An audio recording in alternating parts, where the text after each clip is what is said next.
Hey y'all, and welcome to another master class. I'm glad you could be here. And today I want to give you some information about using grains and legumes as a natural plant source for all your plants and why you should do it.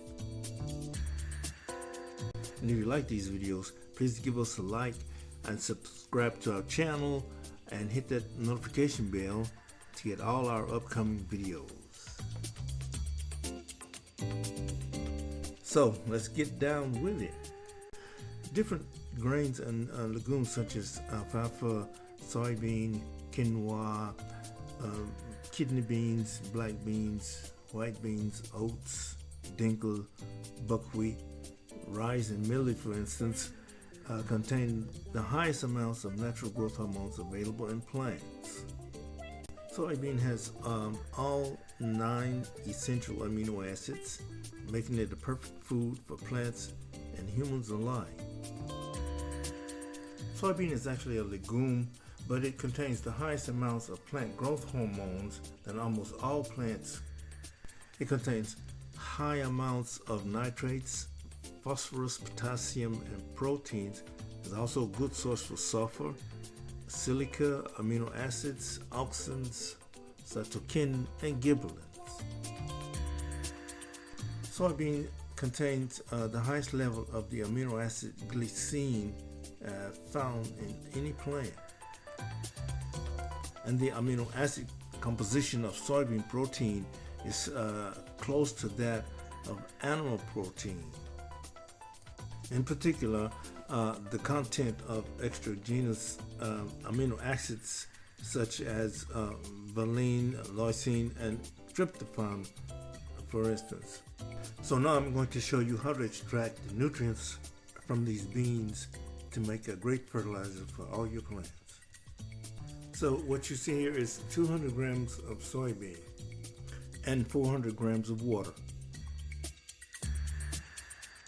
Put the soybeans in a pot and add 400 grams of water, a pinch of cinnamon, and a squirt of 3% peroxide. I use the cinnamon and peroxide because they are both antifungal. Cinnamon contains at least 11 different amino acids and is high in nitrogen, phosphorus, and potassium. I use these two because they are some of the most natural ways to protect your fertilizer from getting contaminated from any type of pathogens. All you have to do now is just let them sit overnight and soak, and tomorrow I will come back and tell you what to do with them. So these are the soybeans after soaking overnight, and now I'm going to show you the consistency that they should have. As you can see in the video, this should be basically cooked enough to where you can smash them between your fingers, just like I'm doing here. And if they're soft like this, that means that you can go ahead on and blend them. So just put them in your blender and blend them until they are smooth.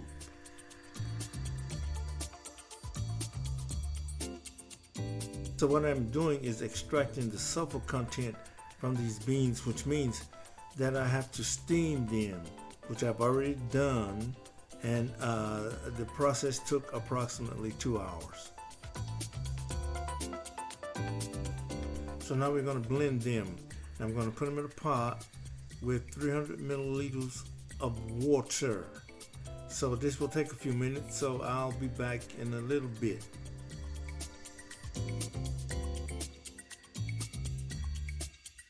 You prepare soybean just like you would prepare any other grain or legume. You have to soak them, then boil them, and then blend them. But in this case, as I said, I want to extract the sulfur content. So you have to steam them so that the outer shell will retain the nutrients that I need, which is sulfur.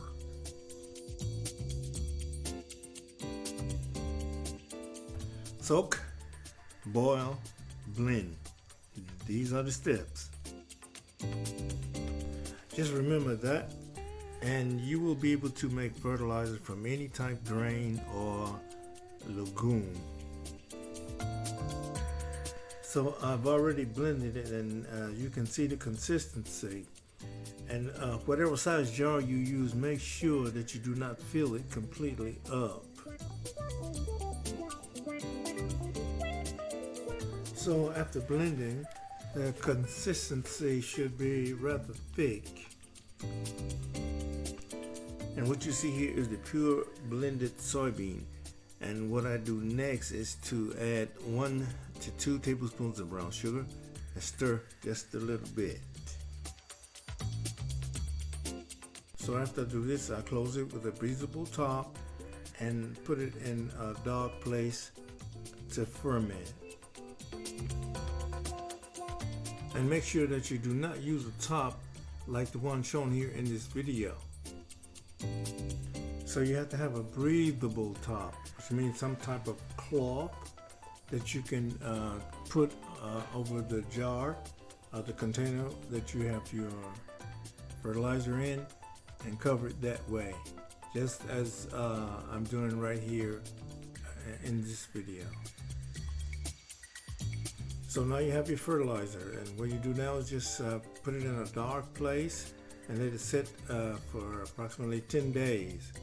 And after 10 days are up, strain the mix and mix 1 to 1,000, which means 10 milliliters to 1,000 milliliters of water. That's going to wrap it up. I hope you enjoyed this video, and stay tuned for more. And please don't forget to subscribe to our channel and hit that notification bell if you like this video, and we'll see you in the next one. Ciao, bello.